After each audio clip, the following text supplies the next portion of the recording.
নমস্কাৰ খুলম্বাই আজি ৬৬তম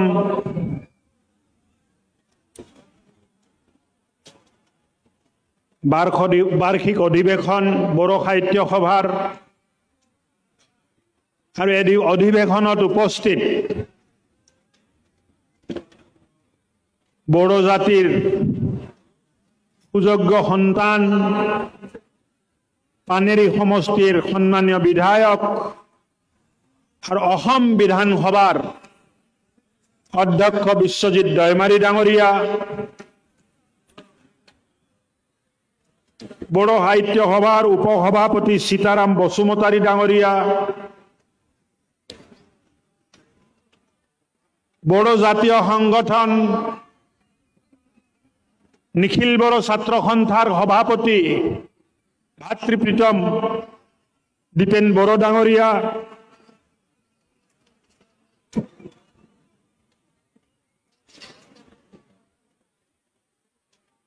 নীলকান্ত গগৈ সাধাৰণ সম্পাদক বড়ো সাহিত্য সভা, চামচুঙা খুঙৰ বুচিমুটিয়াৰী ex MP Kokrajhar, Gopinath Borgohain appointed speaker, Anil Basumatary chairman Bodo welfare council,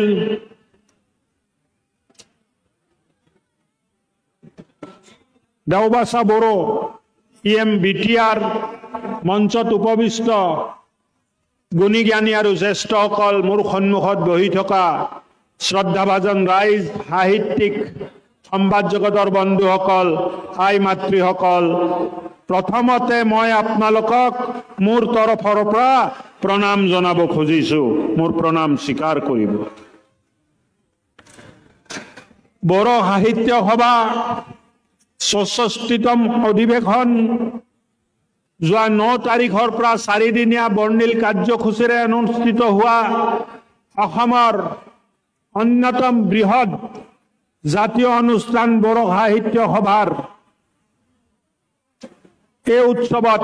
উপস্থিত থাকি মই নিজকে গৌৰৱান্বিত আৰু আনন্দিত অনুভৱ কৰিছো। এই পবিত্ৰ মুহূৰ্তত মই বড়ো সাহিত্য সভাৰ জন্মলগ্নৰে বিশিষ্ট ব্যক্তিসকলৰ লগতে বড়ো ভাষা সাহিত্য উত্তৰণৰ বাবে আজীৱন কাম কৰি অহা প্ৰতিজন ব্যক্তিলৈ মোৰ শ্ৰদ্ধাৰ প্ৰণিপাত জনাইছো। দীঘলীয়া বক্তৃতা নিদিওঁ, মোৰ আগত বহুত বক্তাই ধুনীয়া ধুনীয়া কথা কৈ গ'ল। মই ইয়াত উপস্থিত শ্ৰদ্ধাভাজন ৰাইজ আৰু আই মাতৃসকলক ক'ব খুজিছো, এটা সময় আছিলে জাতীয় স্বাৰ্থত, এটা সময় আছিলে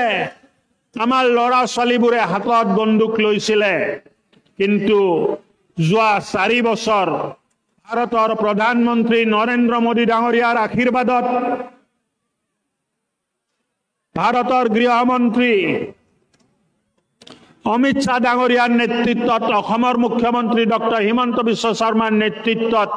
আৰু বৰ্তমানৰ BTR প্ৰধান প্ৰমোদ বড়ো ডাঙৰীয়াৰ নেতৃত্বত বড়ো শান্তি চুক্তি হোৱাৰ পিছত BTR অঞ্চলত আজি সম্পূৰ্ণ শান্তি বিৰাজ কৰিছে। কোনোজন ল'ৰা ছোৱালীৰ হাতত বন্দুক নাই, সম্পূৰ্ণ শান্তি BTR অঞ্চলত আহিছে। আৰু এই শান্তিৰ পিছত উন্নয়নৰ কথা আমি চিন্তা কৰিব লাগিব। শান্তিয়ে উন্নয়ন আনিব আৰু এই উন্নয়নৰ দ্বাৰ মুকলি হ'ব আমাৰ ছাত্ৰ ছাত্ৰীসকলে কলম হাতত ল'ব লাগিব, আমাৰ ল'ৰা ছোৱালীবোৰে কলম হাতত ল'ব লাগিব, ভালকে পঢ়া শুনা কৰিব লাগিব, ভাল মানৱ সম্পদ গঢ় দিব লাগিব। যিটো মানৱ সম্পদে অহা দিনবোৰত বড়ো জাতিক নেতৃত্ব দিব, যিটো ভাল মানৱ সম্পদে এটা সময়ত ভাল সাহিত্য কৰিব, ভাল গল্প কৰিব, ভাল গ্ৰন্থ কৰিব, তেনেকুৱা এটা মানৱ সম্পদ আমি গঢ় দিব লাগিব। পঢ়া শুনাৰ অবিহনে, জ্ঞান আৰু সংস্কাৰৰ অবিহনে কোনো জাতি আগবাঢ়িব নোৱাৰে। বড়ো জাতিয়ে মনত পেলাব লাগিব যে এটা সময়ত য'ত বন্দুকৰ আৱাজত ৰাতিপুৱা আহিছিল কিডনেপিং গোষ্ঠীগত সংঘৰ্ষত জুৰুলা বিটিআৰ অঞ্চলত আৰু চাৰিদিশে শান্তি আছে আৰু এই শান্তিৰ লাভ প্ৰগতিৰ ফালে লৈ যাবৰ কাৰণে কৰিব লাগিব বিটিআৰ চৰকাৰে যোৱা 3 বছৰত শিক্ষাৰ ক্ষেত্ৰত বহুত কাম কৰিছে কোকৰাঝাৰত চলি থকা সুপাৰ 50 UN ব্ৰহ্ম একাডেমীৰ মাধ্যমত ইঞ্জিনিয়াৰিংতে হওক নীট অৰ্থাৎ ডক্টৰ মানে পঢ়া শুনা কৰাৰ কাৰণে হওক APSC আৰু UPSCৰ কাৰণে হওক 50 জন প্ৰতিটো শিতানত ল'ৰা ছোৱালীক কোচিং দিয়া হৈছে আৰু আপোনালোকক জনাব পাই মই ভাল পাইছো যে যোৱা বছৰ APSC পৰীক্ষাত 50 জনৰ ভিতৰত কোচিং পোৱা 50 জনৰ ভিতৰত 39 জনে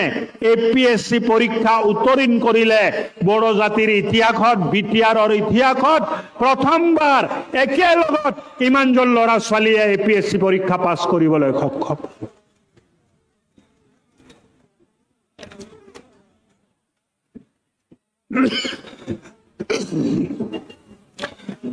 বড়ো জাতি যদিও সংৰক্ষিত STৰ শ্ৰেণীত পৰে কিন্তু চাকৰি আৰু আন সুবিধা লোৱাৰ সময়ত মই দেখো যে বহুত পিছ পৰি থাকে আজি অসমৰ যিমান ST পপুলেশ্যন আছে তাৰ অনুপাতত আমাৰ ল'ৰা ছোৱালীয়ে চাকৰি ল'ব পাৰিছে নে নাই তাৰ অনুপাতত আমাৰ ল'ৰা ছোৱালীয়ে ডক্টৰ পৰীক্ষা পাছ কৰি ডক্টৰ হ'ব পাৰিছে নে নাই ইঞ্জিনিয়াৰিং কলেজত এডমিশন ল'ব পাৰিছে নে নাই আন ৰিজাৰ্ভ পজিশন যিবোৰ সংৰক্ষিত আছে STৰ মানুহৰ কাৰণে জনসংখ্যাৰ অনুপাতত আমি ল'ব পাৰিছো নে নাই তাৰ ওপৰত সাহিত্য সভাই চিন্তা কৰিব লাগিব আৰু শিক্ষাৰ মানদণ্ড আহা দিনবোৰত উন্নত কৰি এই নৱ প্ৰজন্মক আপোনালোকে ভাল নাগৰিক কৰা ভাল মানৱ সম্পদ কৰা আৰু গোটেই বড়ো জাতিৰ ভৱিষ্যত তেখেতসকলৰ হাতত অৰ্পণ কৰি তেখেতক ভাল মানুহ আৰু ভাল নাগৰিক কৰাৰ চেষ্টা বড়ো সাহিত্য সভাও কৰিব লাগিব অকল সাহিত্যৰ চৰ্চা অকল গ্ৰন্থ প্ৰকাশনটোতে আমি সীমাবদ্ধ হ'ব নালাগে গোটেই নতুন প্ৰজন্মক আমাৰ জাতিগত সংস্কাৰ আমাৰ জাতীয় পৰম্পৰা আমাৰ জাতীয় উৎসৱ এক বৌদ্ধিক বিকাশৰ চিন্তাও বড়ো সাহিত্য সভাই কৰিব লাগিব অকল পঢ়া শুনাই নহয় গোটেই বড়ো জাতিৰ সামগ্ৰিক বৌদ্ধিক চিন্তা গোটেই বড়ো জাতিৰ সংস্কাৰ গোটেই বড়ো জাতিৰ মানদণ্ড কেনেকৈ উন্নত হ'ব পাৰে তাৰ ওপৰতো বড়ো সাহিত্য সভাই চিন্তা কৰিব লাগিব আৰু মই ভাবো যে আজি এক দীঘলীয়া কাৰ্যসূচীৰে যিটো বড়ো সাহিত্য সভা হৈ আছে আহা দিনবোৰত আপোনালোকে মই কোৱা কথাবিলাকৰ ওপৰতো অলপ গুৰুত্ব দিব আৰু এক সামগ্ৰিক বিকশিত বড়ো জাতিৰ গঠন প্ৰক্ৰিয়াত বড়ো সাহিত্য সভাই এক গুৰুত্বপূৰ্ণ ভূমিকা ল'ব পাৰিব বুলি মই আশা ৰাখিছো বড়ো ভাও উপেন্দ্ৰনাথ ব্ৰহ্মই যেটো সপোন দেখিছিল যে এক জাতি जितु श्रेष्ठ हब एक जाति जितु श्रेष्ठार उत्कृष्ट पाब पारिब एटा जाति जितु श्रेष्ठतार मानदंड स्थापित करिब UN बड़फा उपेन्द्रनाथ ब्रह्मर जितु सपन ए सपनटु साहित्य सभाए तेखेते दिया सपनटु बास्तव करिबर कारणे विभिन्न दिशत काम करिब লাগিব মই ভাবো আহা দিনবোৰত আপোনালোকে সফলতা অৰ্জন কৰক আপোনালোকে ভালকে আগবঢ়াই লৈ যাওক বুলি মই আশা কৰিছো স্বাস্থ্য মন্ত্ৰী হিচাপে মই কব খুজিছো অকল শিক্ষিত হলে হ'ব নহব আমি স্বাস্থ্যবান হ'ব লাগিব শিক্ষিত হৈছো কিন্তু বেমাৰ